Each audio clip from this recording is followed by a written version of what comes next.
Hello everyone, welcome back to the channel. आज हम मध्य प्रदेश में जो सेट का एग्ज़ाम हुआ था 22 में साइकोलॉजी का, उसका पेपर सॉल्व करने वाले हैं। ये पार्ट 1 है, मतलब इसमें हम 50 क्वेश्चन सॉल्व करेंगे। पार्ट 2 जो आएगा उसमें जो नेक्स्ट 50 क्वेश्चन है वो सॉल्व किए जाएंगे। अभी आने वाला जो एमपी सेट का एग्ज़ाम है 15 दिसंबर को, या इसके अलावा यूजीसी नेट या दूसरे स्टेट के जो भी सेट एग्ज़ाम्स हैं उनके लिए काफ़ी ज़्यादा बेनिफिशियल रहेगा। हम स्टार्ट करते हैं क्वेश्चन नंबर 51 से, क्योंकि जो 1 टू 50 होते हैं क्वेश्चन ये तो पेपर 1 होते हैं, है ना। हम पेपर 2 से शुरू करेंगे जो कि साइकोलॉजी का है। ओके, आते हैं हम फर्स्ट क्वेश्चन पे। तो first question is which of the following is the correct chronology of Greek philosophers in emergence of psychology. तो इसको याद करने का सबसे आसान तरीका है स्पा से याद कर लें। ठीक है, कि सोक्रेट्स सबसे पहले आए, सोक्रेट्स के स्टूडेंट हुए प्लाटो, फिर प्लाटो आए और प्लाटो के स्टूडेंट हुए Aristotle. So option A would be a correct answer. Question 52 is which of the following is not true about it. It के बारे में क्या चीज़ सही नहीं है। इट मीन्स आई और मी। अब ये थोड़ा कंफ्यूजिंग वाला स्टेटमेंट है, राइट। तो इसको हम होल्ड पे रखते हैं, बाकी देख लेते हैं। It is driven by powerful biological needs, ये बात तो सही है। इन्नेट ही तो होता है, इट जो है वो इन्नेट या इंस्टिंक्टिव होता है। ठीक है, तो ये पावरफुल बायोलॉजिकल नीड से ड्राइव्ड है, ड्रिवन है, सही बात है। फिर है it finds expression in primary motives, सही है ये भी। हंगर, थर्स्ट, सेक्स, ये जो प्राइमरी मोटिव्स हैं इनसे ही ये इंस्पायर्ड रहता है। फिर है it can be restricted by conventions and customs, ये बात भी तो सही है। ईगो एंड सुपर ईगो जो होते हैं और जो भी नॉर्म्स होते हैं, कस्टम्स होते हैं, इन सब से ये रिस्ट्रिक्ट किया जा सकता है। तो क्या बचा यहाँ पे? Option A, that would be a correct answer. Third है the book principles of physiological psychology in 1873 to 74 was publication by, किसने पब्लिश की थी? स्ट्रक्चरलिस्ट ने। ठीक है, जो टिचनर और विलियम वुंड जो हैं इनके टाइम पे ये जो है ये पब्लिश हुई थी। ओके, अगर आपको ये नहीं भी पता है तो आप टाइमलाइन के हिसाब से इसको गेस कर सकते हैं। Next is Harvey car. Harvey car called the specific form of action in which mental activities appear as, इन्होंने इसको क्या बोला है? अडेप्टिव बिहेवियर बोला है। इन्होंने वॉटसन के साथ एक्सपेरिमेंट किया था और ये काफ़ी ज़्यादा फेमस साइकोलॉजिस्ट हुए हैं। ठीक है, इन्होंने एक्सपेरिमेंट किया था इनके साथ। फिर नेक्स्ट है unbiased description of immediate experience not analyzed nor reduced to elements is called dash approach। देखो, अगर ये reduced हो जाता या analyzed हो जाता एलिमेंट्स में तब ये एलिमेंटलिज्म हो जाता, पर यहाँ पे वो लिखा है not। ठीक है, और अनबायस्ड डिस्क्रिप्शन तो ये क्या हो जाएगा? फिनोमिनोलॉजी, किसी भी फिनोमिना को का अनबायस्ड डिस्क्रिप्शन, ये क्वालिटेटिव अप्रोच है रिसर्च में। ठीक है, फिर है which cognitive psychologist raised his concern over artificiality of cognitive experiments and generalizability to real world experience। ये नाइजर ने किया है, इनको फादर ऑफ कॉग्निटिव साइकोलॉजी भी कहा जाता है। Okay, father of cognitive psychology. Next is which psychology emphasizes three aspect, नफ, गल्प एंड रू। इसकी बात किसने की है? सूफी साइकोलॉजी ने की है, तो काफ़ी इजी है। ठीक है, फिर है among Indian theories of self which school holds diametrically opposite views. एक जो है जो डिनाई कर रहा है reality to self and other upholding it. तो the one that is denying is Buddhism. Buddhism जो है वो डिनाई करती है और इसको अपहोल्ड कौन करती है? न्याय वैशिका। ठीक है, दो अलग अलग है, न्याय स्कूल अलग है, वैशिका स्कूल अलग है। इनके साथ दोनों का ये चीज़ कॉमन थी कि दोनों अपहोल्ड करते हैं इस बिलीफ को। ठीक है, रियलिटी टू सेल्फ को। So option A would be our correct answer. Then 59 is in the Buddhist philosophy of applying mindfulness while contemplating the feelings in the feelings, feelings in the feeling की बात कर रहा है, इसका मतलब states of pain and pleasure। Question number 60 according to Rig Ved, two aspects of mind। देखो, mind की usually 4 aspect होते हैं।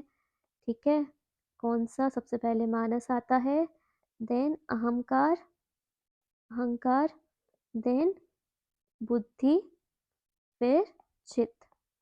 तो यहाँ पे कौन कौन से दिए हैं? यहाँ पे मानस दिया है, चित्त दिया है, तो option B would be are right answer. Then बहुत इजी क्वेश्चन है, रिसर्च के काफ़ी इजी क्वेश्चंस आए थे। In the research where researcher has direct control over independent variable, किसमें होता है? एक्सपेरिमेंटल रिसर्च में। इंडिपेंडेंट वेरिएबल को हम अपने हिसाब से मैनिपुलेट करते हैं ना, मतलब कंट्रोल भी करते हैं to see the effect on dependent variable, तो experimental research. Then next is when an experiment attempts to trace an effect which has already occurred to its probable causes, कोई चीज़ ऑलरेडी हो गई है, कहीं पे ऑलरेडी भूकंप आ चुका है, अब जाके हमें वहाँ पे रिसर्च करनी है, इसको क्या कहते हैं? X post facto research. कोई चीज़ ऑलरेडी हो गई है, उसके बाद हम रिसर्च कर रहे हैं, यहाँ पे कुछ मैनिपुलेट हम कर ही नहीं सकते, ठीक है? यहाँ पे मैनिपुलेट जो है कुछ भी नहीं कर सकते हैं। Then which of the following would you regard as discrete variable? देखो वेरिएबल ऐसे में दो टाइप के होते हैं, ठीक है? एक होता है कंटिन्यूस और एक होता है डिस्क्रीट। कंटिन्यूस वेरिएबल क्या होता है? जैसे हमारी हाइट हो गई, हमारा वेट हो गया, जो ऐसे 1.51 मीटर, 1.52 मीटर ऐसे करके हम आगे लेके जा सकते हैं, जैसे टेम्परेचर हो गया, ठीक है?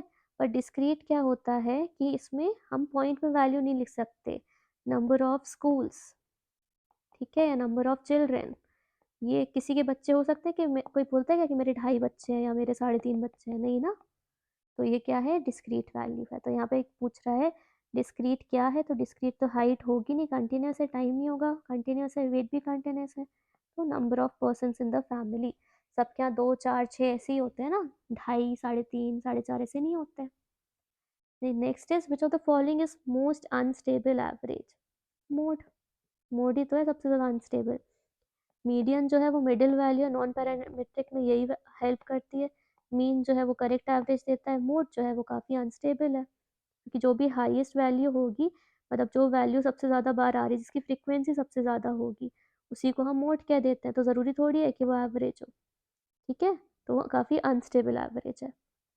नेक्स्ट है a variable is a dash to which numericals और values are assigned.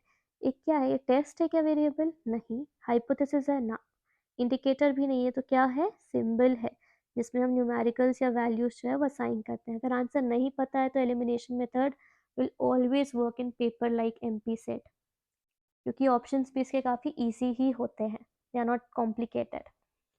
Then next is question number 66. The regression line cut each other at the point of. Regression line ये x एक्सिस हो गया, ये y axis हो गया, ये regression line यहाँ पे कट हो रही है, तो क्या है? ये एवरेज है x और y का, ठीक है? फिर the Kruskal Wallis test can be applied where? Kruskal Wallis जो है ये क्या है? ये वन वे अनोवा का ऑल्टरनेटिव है, वन वे अनोवा का नॉन पैरामेट्रिक ऑल्टरनेटिव है, ठीक है? नॉन पैरामेट्रिक ऑल्टरनेटिव सारे याद करने हैं, मैन विटनी, क्रुशाल वॉलिस, ठीक है, विल्कॉक्सन, ये सारे याद करके रखने हैं। तो ये अनोवा का है, तो क्या होगा? ऑब्टेन फ्रॉम 2 सैंपल, नहीं, 2 सैंपल से होता तो टी टेस्ट हो जाता। Obtain from more than 2 sample, हाँ ये सही है, ठीक है? तो क्रुशाल वॉलिस कहाँ हम अप्लाई कर सकते हैं? जहाँ पे डेटा जो है वो 2 से ज़्यादा सैंपल से लिया है। क्यों? क्योंकि ये नॉन पैरामेट्रिक ऑल्टरनेटिव है वन वे अनोवा का। Base question number 68 is in chronological classification data are classified on the basis of यही रहा question में chronological मतलब time based, answer option C हो जाएगा। When we get data on interval scale in match two group design, match two group design में हम क्या use करते हैं? हम correlated t test भी यूज़ कर सकते हैं, हम Sandler a test भी यूज़ कर सकते हैं, तो ऑप्शन क्या हो जाएगा? both A and B, okay दोनों ही इसके सही आंसर हैं। फिर which of the following is a major problem of survey research? क्या है सर्वे में सबसे ज़्यादा प्रॉब्लम? रिलायबिलिटी भी है, वैलिडिटी भी है, तो दोनों है, ठीक है? फिर a psychological test is an, क्या है ये? ऑब्जेक्टिव होना चाहिए और सब्जेक्टिव होना चाहिए क्या? नहीं, ऑब्जेक्टिव तो होना चाहिए और स्टैंडर्डाइज्ड भी होना चाहिए, ठीक है? सब्जेक्टिविटी तो बिल्कुल भी नहीं होनी चाहिए, ओके? फिर for home is Spearman brown formula use? Spearman brown क्या है? रिलायबिलिटी के लिए टेस्ट है, इसका फॉर्मूला होता है ना आर होल के लिए हम क्या यूज़ करते हैं, 2r 1+r, इसका फॉर्मूला है। रिलायबिलिटी के लिए हम स्पीयरमैन ब्राउन फॉर्मूला यूज़ करते हैं। Which of the following is not a technical characteristic of good test. Good test में स्टैंडर्डाइज्ड होना चाहिए, वो उसकी रिलायबिलिटी होनी चाहिए, उसकी वैलिडिटी भी होनी चाहिए, नॉर्म्स स्टैब्लिश्ड होने चाहिए, इकोनॉमिकल जो है वो होना चाहिए बट उतना ज़रूरी नहीं है अगर हम कंपैरिजन करें इसका। ठीक है, तो ऑप्शन डी जो है वो करेक्ट आंसर हो जाएगा। Then next question is a 4-year child has 5 years of mental age. What will be in IQ? IQ पूछ लिया है इन्होंने। IQ का फॉर्मूला पता है हमको, MA/CA/100। एक इम्पॉर्टेंट चीज़ ये है कि जो क्रोनोलॉजिकल एज होती है वो 16 से ज़्यादा हम कंसिडर नहीं करेंगे। ठीक है, मैक्सिमम जो है वो 16 ही हो गया। अगर कोई 20 साल का है तब भी अगर हमको ये वाला फॉर्मूला अप्लाई करना है तो हम उसको 16 ही रखेंगे। ठीक है, क्योंकि ये जो टेस्ट है वो 16 साल तक के बच्चे के लिए बना था। अब मेंटल एज जो है वो कितनी है बच्चे की, 5। क्रोनोलॉजिकल एज कितनी है, 4 इंटू 100, ये कितना हो गया, 25। Answer would be 125। IQ कितना हो गया, 125। Okay, then next, what does neuropsychological test measure. Neuropsychological test क्या मेजर करेगा, ब्रेन डैमेज ऑब्वियसली। तो जो बिहेवियरल इफेक्ट्स होंगे ब्रेन डैमेज के वो कौन मेजर करेगा, न्यूरोसाइकोलॉजिकल टेस्ट। सोशल डिस्टेंस तो मेजर करेगा नहीं, बोगार्डिस का स्केल जो एटीट्यूड वाला है। एप्टीट्यूड लेवल भी नहीं, इंटेलिजेंस लेवल भी नहीं। Next question is who has constructed MMPI। MMPI का फुल फॉर्म क्या है, मिनीसोटा मल्टीफेसिक पर्सनालिटी इन्वेंटरी।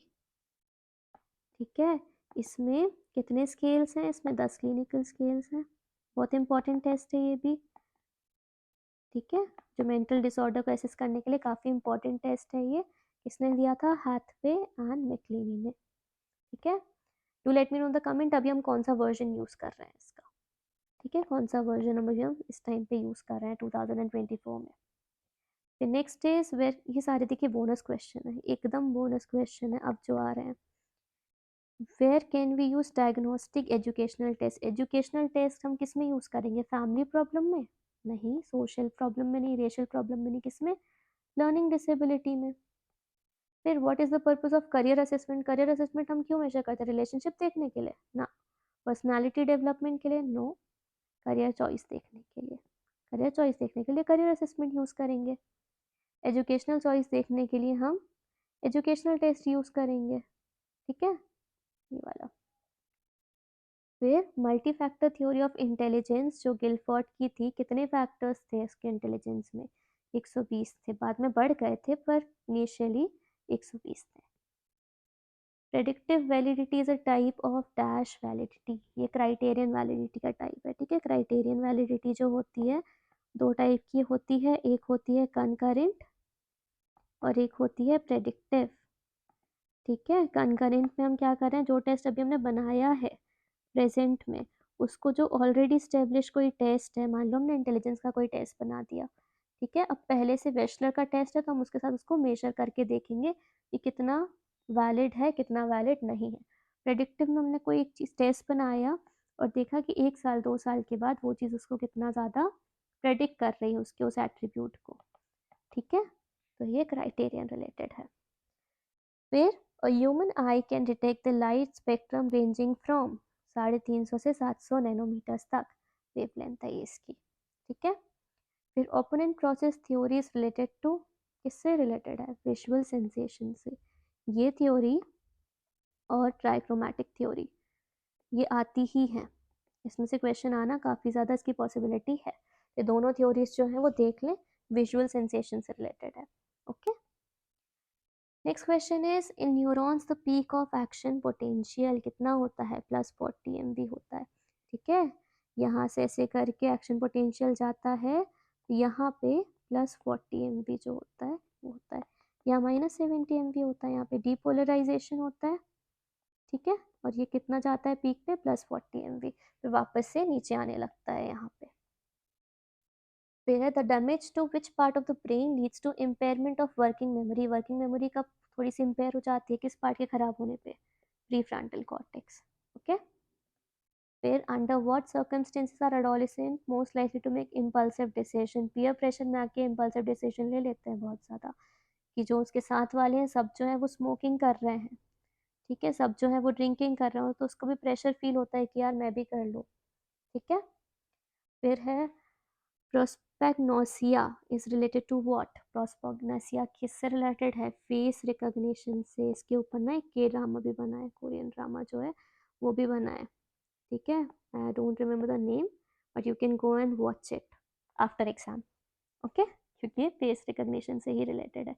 इसमें हमें समझ में तो आता है कि फेस है, पर आँख, नाक, मुंह ये सब जो है ना वो समझ में नहीं आता, वो ब्लर ब्लर सा दिखेगा या हम उसको रिकॉग्नाइज ही नहीं कर पाएंगे, ओके।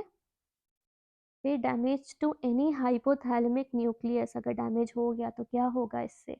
इससे टेम्परेचर कंट्रोल पे है, इस पे फर्क पड़ेगा क्योंकि ये होम्योस्टेसिस मेंटेन करने से रिलेटेड है, ठीक है। फिर mental retardation related with PKU. PKU होता क्या है? फिनाइल कीटोन्यूरिया, ठीक है। ये क्या है? एक इनहेरिटेड डिसऑर्डर है जो बचपन से ही हो जाता है क्योंकि पैदा होते ही हो जाता है। अब क्या होता है इसमें, जो एक अमीनो एसिड होता है जिसका नाम क्या है? फिनाइल एलेनिन, ये ब्रेक नहीं हो पाता, हमारी बॉडी जो है इसको ब्रेक नहीं कर पाती, जिसकी वजह से मेंटल रिटार्डेशन भी हो सकता है। तो इसको कैसे हम प्रिवेंट कर सकते हैं? इसकी जो फिनाइल एलेनिन वाली जो डाइट है उसको हम कम कर दे लेना, क्योंकि वो फिर ब्रेक करने की ज़रूरत ही नहीं पड़ेगी, ठीक है। फिर है EMG measures activity in muscle during. EMG is electromyography, ठीक है। इलेक्ट्रोमायोग्राफी जो मसल कॉन्ट्रैक्शन वगैरह है, कोई व्हील चेयर पर बैठा है तब उसकी मसल्स, या कोई स्माइल कर रहा है, कोई हंस रहा है, तब उसकी मसल्स में क्या इम्पैक्ट आ रहा है ये हम देखते हैं, ठीक है। अब जो MP सेट एग्ज़ाम हुआ था, इसकी जो आंसर की आई थी, आंसर की जो आई थी, इसमें 3 ऑप्शन इन्होंने सही माने हैं। खाना खाते टाइम मसल कॉन्ट्रैक्शन, हमारा स्माइल करते टाइम, और हमारे मसल्स ऑफ फीट, ठीक है। तो तीनों आंसर इसके सही हैं।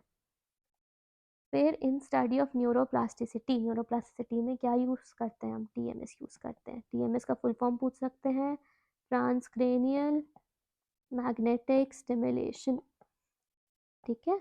अगर हमको न्यूरोप्लास्टिसिटी के बारे में स्टडी करनी है तो हम TMS का यूज़ करते हैं।